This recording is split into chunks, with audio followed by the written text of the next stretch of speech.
What's going on, everybody? Just did a little mapping out of natural gas and want to show everybody what I've looked at. Um, so this is the 4-hour chart. We have alignment on the IPDA look back, and we pulled back down, rebalanced this fair value gap, hit the order block, bounced back up, made a lower swing high, and typically that means we're going to go take out some lows. Well, where do we want to go? Well, price wants to do two things at once, right? Seek liquidity and balance out inefficiencies. So if we're going to take out lows, this low really doesn't work because there's no inefficiencies below it. This inefficiency has been rebalanced by this candle's wick. So the next area with a swing low and an inefficiency is below this swing low into this inefficiency. So I've looked at the 5-minute chart, um, and actually before we do that, I mean, the daily is going to be pretty close to the same. We just made a swing high. And by the way, this order block that it just hit is back from November of 2023. Okay, so that's pretty good level for reversal. Um, and we made our swing high and had a big pullback, closed less than 50% of the entire candle. Um, so even though we pushed up, I believe this was just the liquidity move at the top of the larger swing. Um, so I'm looking for a reversal here. Okay. I mean, on the daily, we pushed uh, to about the 75% level of that order block and then closed below it. The up candle couldn't closed right at it. We pushed up, closed back below it. Tried one more time, couldn't break the high, and fell below to the very bottom of the order block. So to me, that shows weakness. Um, it almost, I think, but is not quite. Yeah, just not quite. Uh,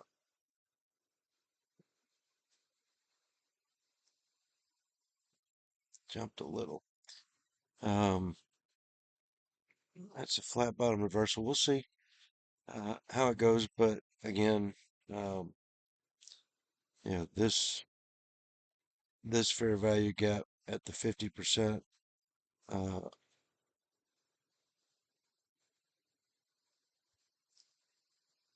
I think will probably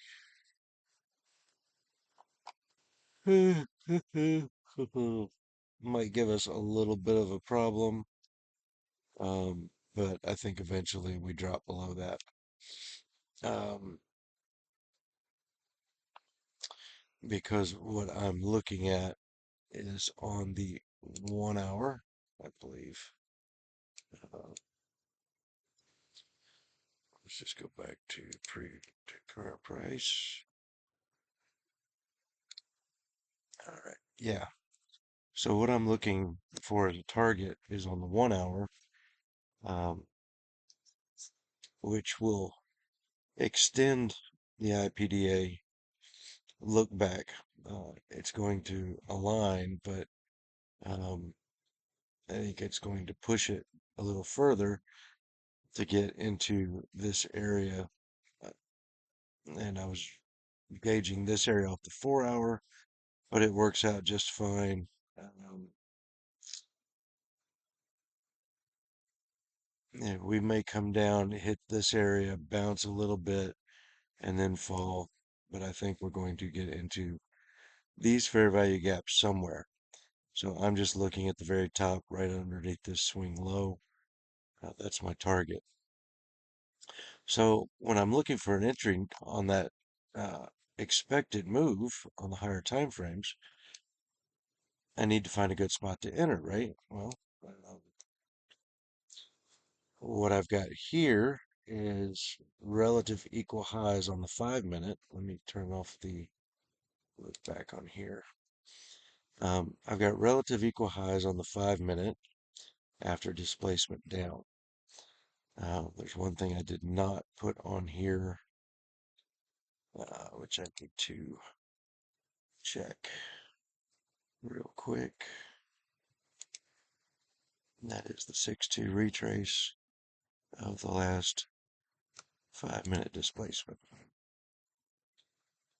Yep, perfect. Okay, so if we pull our OTE fib out, we're looking for an entry between the 6-2 and the 7-0.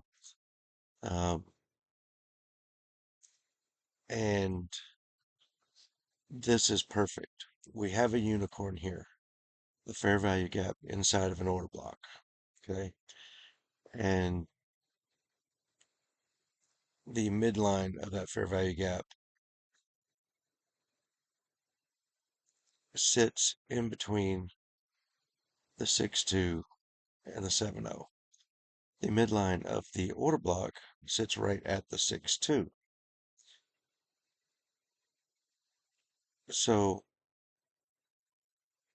I'm looking for price to actually rebalance the fair value gap, but not go much higher than that. Um, I want to see it pretty much reverse off the rebalance. So I've got my stop above the body of the second candle. Now I should probably, and I'm going to go ahead and do it. I'm going to move it above the bodies of the actual fair value gap, the first candle of fair value gap. So that's going to increase our risk almost $100. So we're risking $460. We're entering at the midline. And again, on the 1 hour or 4 hour chart, my target is down here. We have a small portion um, here that is uh, not rebalanced. So we could rebalance that and bounce a little before coming down to target, which I'm sure there'll be, a few bounces in here. This is a 1 hour chart. Um, but what I'm looking at, the reason I'm not worried about it reversing from here completely is when I go to that 4 hour chart and I look at the levels, uh, or I look at the swing, we've had a really good move up and we've completed our target, right? Um, let's go back to the daily real quick and go back to where we were looking, where we found that order block that we just hit and reversed from. So from this high, we basically have like this gap. So price has completed its objective on the daily. It's gone into the order block, the daily order block that had an inefficiency in the middle of it. And that inefficiency got rebalanced right at about the midline of the order block. And that's where we just currently hit and rejected from. Okay. So 3 days. First day stopped at it. The second day bounced up, closed below. Third day bounced up and closed even lower. Okay. So I'm looking for this reversal to actually go sell side on the market maker model. Okay. And if that's the case, then I am looking for 50% pullback at least of this daily swing here. Okay. Maybe even 50% of the current displacement. And maybe then we bounce and go higher, right? Well, my target is certainly above that. Okay. Um, and since it's almost 5 o'clock, we're not going to get entered into this trade until at least the overnight session. But I wanted to go ahead and place the orders so that if I go to sleep, the order can get hit while I'm sleeping in the Asia or London session. Um, but I am now, I mean, on the daily, we've got alignment into a unicorn. Uh, so I am looking for that reversal, and I think we'll get it. We just need to come up and take these equal highs and get into this inefficiency. Leave, I would love to see it just hit the midline and then fall off and leave part of it for a later time. Uh, but we'll see what happens. So my target on the 1 hour is way down here. And you can see this is a huge trade. I mean, that's almost 15 to 1. Uh, and we're looking at a $7,000 profit, only risking $460. The risk reward on this trade, based on the higher time frames, is well worth it. And it may take um, all of tomorrow uh, to complete. It may not even complete tomorrow. So we'll just have to wait and see. We've got some resistance behind us or below us. Quarterly pivot, weekly pivot, and previous low. Now, these are going to change tomorrow based on calculations of today's price action. So we'll see where the pivot points land tomorrow and just pay attention. When we break those pivot points, if they hold, we can add to our trade, which means this could be a huge trade. Uh, Definitely a five-figure trade. So let's just see where things go and see if I'm right. But the main thing is we have to bounce above that consolidation and hit our entry target. So, alrighty, uh, that's all I wanted to show everybody today. I marked up cattle for a trade for today. Marked up cattle yesterday for a trade today, and it worked out. Um, so let's see if this one works out.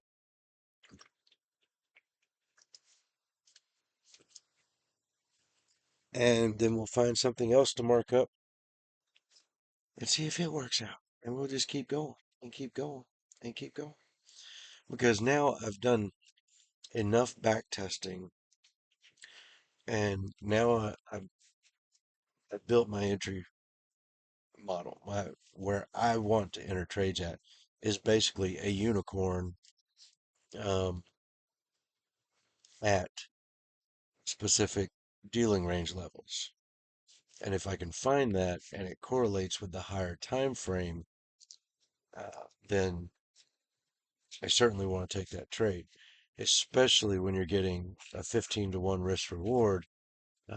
We don't have to win these a lot. We can lose quite a few of these trades, and when we do actually catch one, it's going to make up for it and add some profit on top of the losses. But I would really, really, really like to start finding these kinds of trades with a pretty decent win rate. So let's see what happens.